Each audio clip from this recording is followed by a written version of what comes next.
Good morning students, how are you? Fine, very well.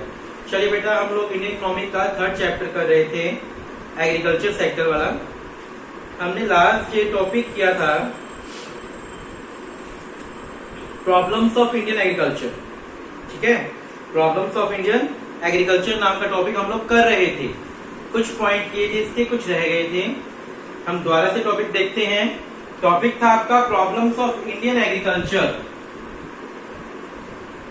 Problems of Indian agriculture. जो हमारे देश में agriculture sector है वो कौन कौन सी प्रॉब्लम फेस करता है। फर्स्ट प्रॉब्लम क्या थी? Lack of permanent means of irrigation, कि हमारे पास परमानेंट सिंचाई के साधन नहीं है। हमारे यहाँ एग्रीकल्चर किस पे डिपेंड करती है? रेनफॉल पर। Heavy rain high crop, low rain low crop. So सबसे बड़ी लिमिटेशन बोल दे या प्रॉब्लम बोल दे एग्रीकल्चर सेक्टर जो फेस कर रहा है, that is lack of irrigation facility. ठीक है, सिंचाई की प्रॉपर फैसिलिटीज नहीं है, परमानेंट मीन्स नहीं है इरिगेशन के। Agriculture depend upon rainfall. ठीक है। सेकेंड प्रॉब्लम क्या थी? Deficiency of finance. Deficiency of finance. जो फार्मर्स हैं उनके पास प्रॉपर फाइनेंस नहीं है, पैसा नहीं है जिसको इन्वेस्ट करके वो लोग अपनी एग्रीकल्चर को इंप्रूव कर सके। They are depend upon the zamindars, mahajan, money lenders and they charge very high interest rate from them. ठीक है, वे उनसे बहुत ज्यादा इंटरेस्ट रेट चार्ज करते हैं बदले, फाइनेंस के बदले में। कौन? जो नॉन इंस्टीट्यूशनल सोर्स हैं या महाजन हैं, मनी लैंडर्स हैं या जो लैंडलॉर्ड्स हैं, वो बहुत ज्यादा रेट चार्ज करते हैं। ठीक है, जिसके कारण जो फार्मर है उसको प्रॉपर फाइनेंस नहीं मिल पाता और वो प्रॉपर इन्वेस्टमेंट नहीं कर पाता। कहां पर? Agriculture sector. थर्ड लिमिटेशन क्या थी? थर्ड प्रॉब्लम क्या थी? Traditional outlook, conventional outlook.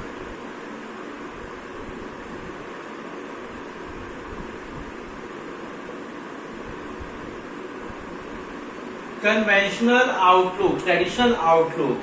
जो फार्मिंग है आज भी वहां पर पुराने साधनों को, ट्रेडिशनल आउटलुक को यूज किया जाता है। कहते हैं यहाँ पर इनोवेटिव टेक्नोलॉजी या फार्म मैनेजमेंट जो है वो नहीं है। पुराने तरीकों की टेक्निक्स, जो पुराने टेक्निक्स हैं, जो ओल्ड मेथड्स है फार्मिंग के, उनको ही यूज किया जा रहा है। दूसरा, फार्मर सिर्फ सबसिस्टेंस फार्मिंग तक ही लिमिट रह जाता है, कमर्शियल फार्मिंग की तरफ उसका ध्यान नहीं है।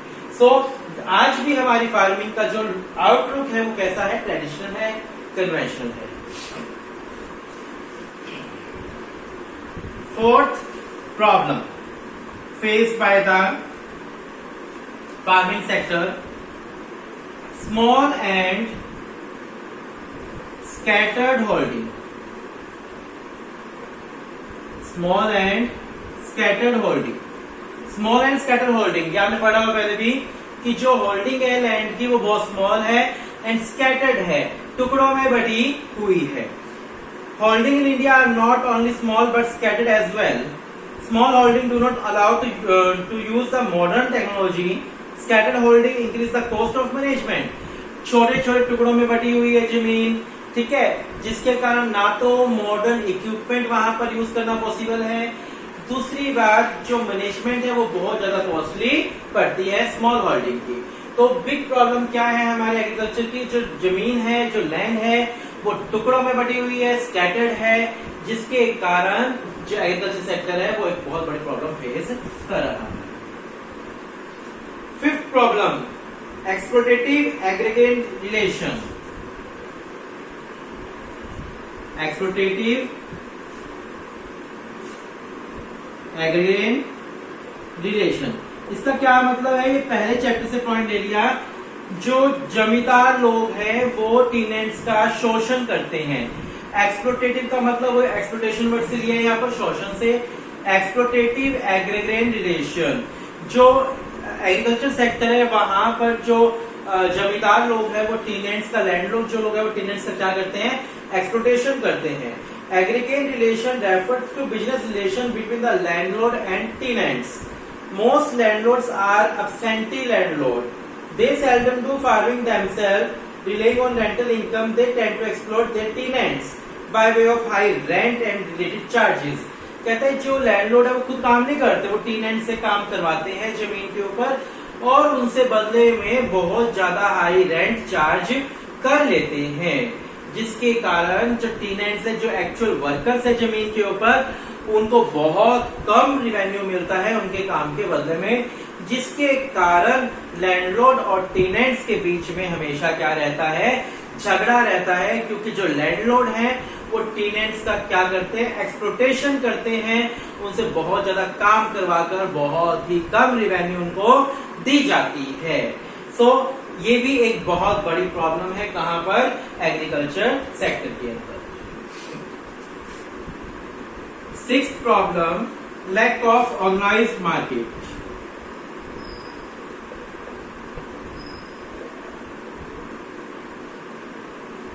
लैक ऑफ ऑर्गेनाइज्ड मार्केट, एक प्रॉपर एक ऑर्गेनाइज्ड मार्केट की कमी है, जहां पर जाकर एग्रीकल्चरल गुड्स को की मार्केटिंग की जा सके, जहां पर बेचा जा सके।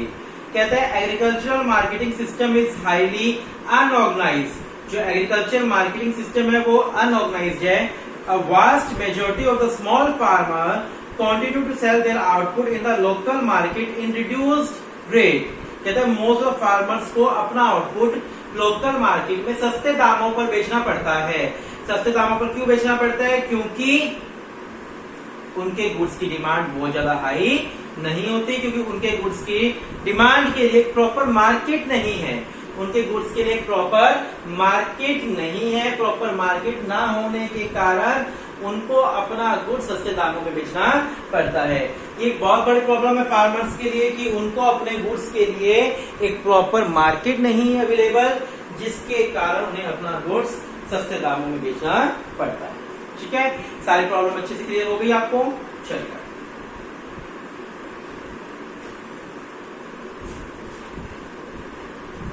नेक्स्ट टॉपिक आपका एग्रीग्रेन रिफॉर्म्स, सुधार। रिफॉर्म का मतलब होता है सुधार।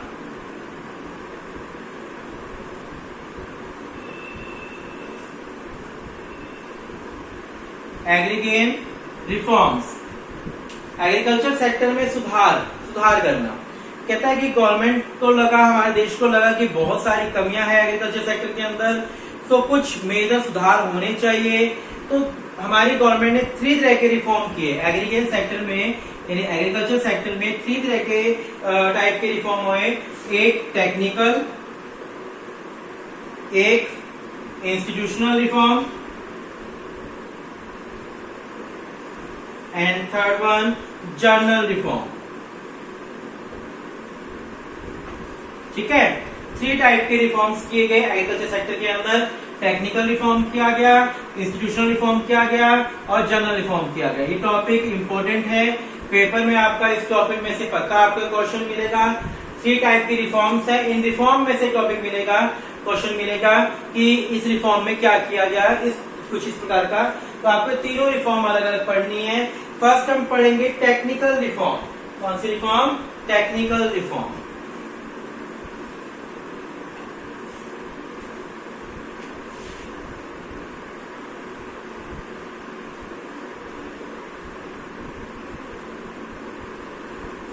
टेक्निकल रिफॉर्म क्या क्या थी, देखिए टेक्निकल रिफॉर्म में क्या क्या रिफॉर्म्स किए गए, सुधार किए गए। फर्स्ट वन है use of HYV, high variety seeds. First one use of HYV, high variety, high yielding variety. Yield का मतलब है result, profit. High yielding variety seeds. Use of high yielding variety seeds. Since 1965, high yielding variety seeds have replaced the conventional variety. अच्छी quality के seeds को अब use किया जाने लगा 1965 से। High variety seeds, especially relating to wheat, bajra, rice, maize, jowar, cotton, have led to a substantial rise in crop productivity. अच्छी quality के सीड्स को यूज करने से प्रोडक्शन बढ़ा इन चीजों का। This breakthrough is popularly known as green revolution. इसको हरित क्रांति कहा गया, ग्रीन रिवॉल्यूशन कहा गया। National Seeds Corporation has been set up to promote the growth and distribution of HYV। कहते हैं इसके लिए नेशनल सीड्स कॉर्पोरेशन को बनाया गया, ठीक है, जिसका क्या काम था, अच्छी क्वालिटी के सीड्स के बारे में नॉलेज देना, अच्छी क्वालिटी के सीड्स को प्रोवाइड करवाना। इन 1516 nearly 304 lakh quintal of certified seeds were distribute among farmer in different part of the country. अलग अलग शहरों के अंदर, कंट्री के अलग अलग शहरों के अंदर फार्मर्स को लगभग 2015-16 के अंदर 304 लाख क्विंटल सर्टिफाइड सीड्स को प्रोवाइड किया गया। यानी सबसे बड़ा रिफॉर्म क्या किया गया, टेक्निकल रिफॉर्म क्या हुआ कि फार्मर्स को अच्छी क्वालिटी के सीड्स प्रोवाइड करवाए गए ताकि उनके क्रॉप का प्रोडक्शन इंक्रीज हो, ठीक है। Second reform, use of chemical fertilisers.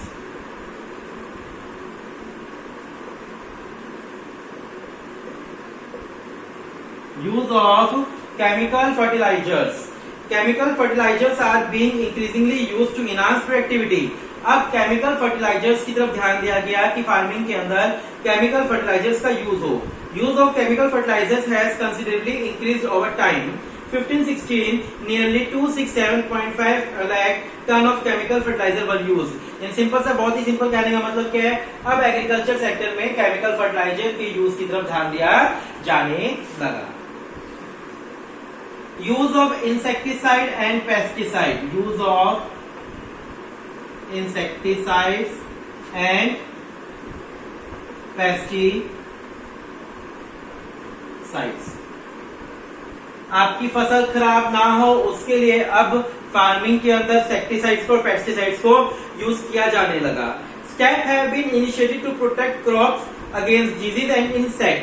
जीव जंतु और बीमारियों से आपकी फसल खराब ना हो उसके लिए इंसेक्टिसाइड और पेस्टिसाइड्स का यूज किया जाने लगा। 14 central plant production centre have been set up. 14 central plant production centre set किए गए ताकि उनका काम क्या था कि अवेयर करना फार्मर्स को कि कैसे इंसेक्टिसाइड्स और पेस्टिसाइड्स का वो लोग यूज करें और अपनी फसल को खराब होने से बचाए। तीनों टेक्निकल रिफॉर्म क्लियर अच्छे से। Use of high yielding variety seeds की फार्मिंग के अंदर अब अच्छी क्वालिटी के सीड्स को यूज करने के लिए प्रमोट किया जाने लगा कि फार्मर्स अच्छी क्वालिटी का सीड्स यूज करें। केमिकल फर्टिलाइजर्स की तरफ ध्यान दिया गया, फार्मिंग के अंदर अब केमिकल फर्टिलाइजर्स को यूज किया जाने लगा।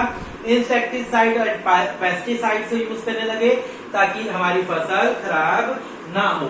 तीनों टेक्निकल रिफॉर्म आपको साथ साथ याद भी हो गए होंगे, मुश्किल नहीं है, सिर्फ समझना है आप लोगों को और इंटरनल अपना बनाकर लिख के आना है, टैमिंग नहीं करनी।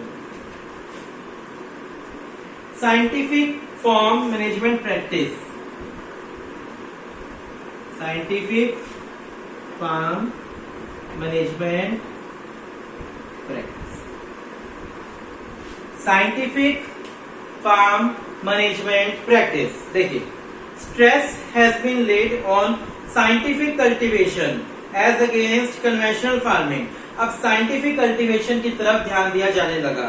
Scientific method of farming relate to selection of crop and their quality, preparation of soil, rotation of crop, selection of seeds, use of fertiliser decide others. कहते हैं कि अब धीरे धीरे जो फार्मिंग थी उसको इम्प्रूव किया जाने लगा, उसके अंदर साइंटिफिक मेथड, साइंटिफिक तरीके से साइंटिफिक चीजों को अडॉप्ट किया जाने लगा कि कौन सी क्रॉप करनी है, कौन से सीड्स यूज करने हैं, मिट्टी की उपजाऊ शक्ति कैसे बढ़ानी है और रोटेशन क्रॉप को रोटेट कब करना है, कौन सा सीड यूज करना है। तो इन तरीकों से अब जो फार्मिंग थी उसकी मैनेजमेंट साइंटिफिक तरीके से की जाने लगी।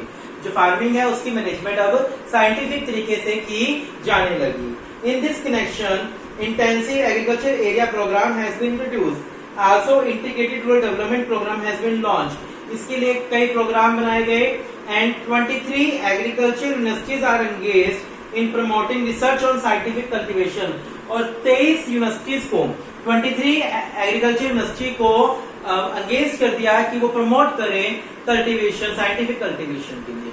ठीक है, तो कहने का बहुत सिंपल सा मतलब क्या है यहाँ पर कि जो फार्मिंग थी उसको साइंटिफिक बनाने, उसकी मैनेजमेंट और उसको साइंटिफिक बनाने के ऊपर ज्यादा फोकस किया जाने लगा कि अब जो हमारी फार्मिंग है वो साइंटिफिक तरीके से हो सके। Last, technical reform, mechanised means of cultivation.